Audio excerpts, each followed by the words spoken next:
आज पहाटे 6 वाजता आम्हाला कंट्रोलला कॉल आला होता की असं एर्टिगा गाडी आहे पाण्यामध्ये गेलेली आहे म्हणून. मग आमची कंट्रोल रूममध्ये आम्ही एक टीम आमची सज्ज ठेवलेली ती आम्ही पाठवली. तर आमच्या निदर्शनास आलं की एक ड्रायव्हर एक पहाटेच्या वेळेला गाडी काढून चाललेला आणि त्या रोडवर जात असताना पाणीचा अंदाज न आल्यामुळे तो पाण्यामध्ये गेला. पाण्यामध्ये गेल्यावर काय आलं, त्याच्या पायापर्यंत पाणी आल्यानंतर त्याला लक्षात आलं की आपल्याला याच्यातनं बाहेर पडता येणार नाही.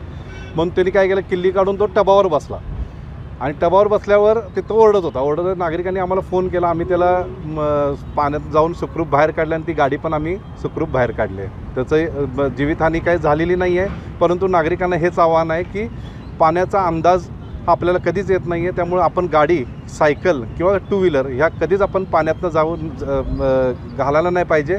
दुसरी गोष्ट म्हणजे प्रशासनाने जी काही उपाययोजना केलेली आहे ह्याचं गांभीर्यानं सगळ्यांनी लक्ष देणं. लोकशाही मराठी ऐका, पहा, जागरूक रहा.